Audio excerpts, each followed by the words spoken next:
This week on the Trent Out Loud Podcast.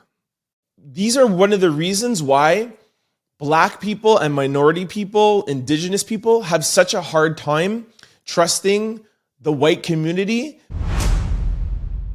Phil Jackson, head coach, 11-time world champion, 6 with Chicago Bulls, 5 with Los Angeles Lakers, comes out and says that he doesn't watch basketball because of the support that they gave Black Lives Matter and putting out equal justice and slogans on the court and on the back of people's jerseys. And that's the reason why he doesn't watch basketball anymore. And they had things on their back like, justice. And so I couldn't watch that. They even had slogans on the floor, on the baseline. And they didn't know it was turning other people off, Mm-hmm. People want to see sports as non-political. Yeah, it's separate. Doesn't need to be there. The NBA said the majority of our athletes are Black, and we want to stand with them and stand beside them.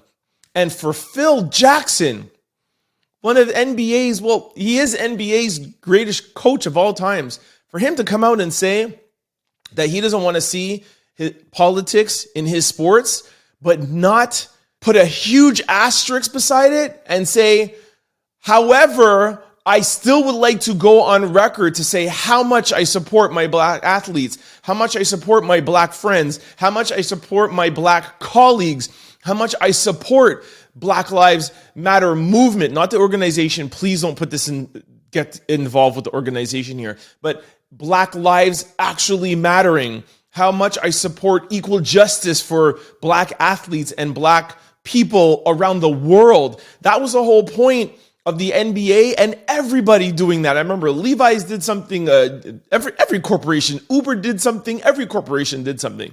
So for Phil Jackson to call out and for him to say that he no longer watches, I assume the game that he loves, if he pretty much dedicated his whole life to that, and pretty much the game that gave him everything that he has and all these accolades and all these finances, for him to turn his back on a game, that is like, I don't even want to say it's shocking because nowadays, that Trump has come out, there's been a lot of crazy people actually saying their truth. So I can't say that I'm shocked by it, but I want to take this as an example to show people, especially a white audience, that these are one of the reasons why Black people and minority people, Indigenous people, have such a hard time trusting the white community, because you never know at any time if somebody is actually really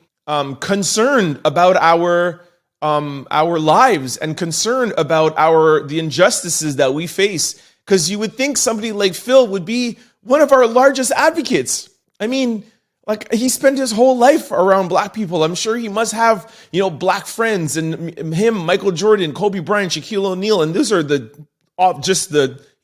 top 10 players, in the world. I mean, there's millions of athletes that has played for this man, and now whatever, he's 70-something years old. He's made his money. He's come out. He's retired. He doesn't need the NBA anymore. He doesn't need those relationships. And for him to come out and to make a statement like that, this is the reason why minorities, Blacks, Indigenous people have such a hard time putting trust in the white community, because you never know how sometimes somebody could come and stab you in the back years later. Of course, I'm not putting a blanket over the entire white community, but I have friends of mine sometimes they say, Trent, you're so harsh, and sometimes you should be a little bit more trusting, and sometimes you should give people a little bit more of the benefit of the doubt. And I would like to, trust me, I would.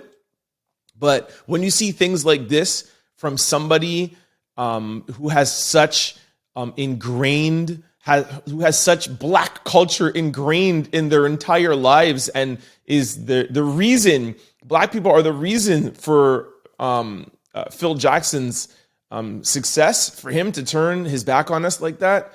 Wow. I don't have the words. Like I said, it's not even shocking, because nothing shocks me anymore. Don't forget to like, comment, and subscribe. It's your boy, Trent Out Loud. Peace!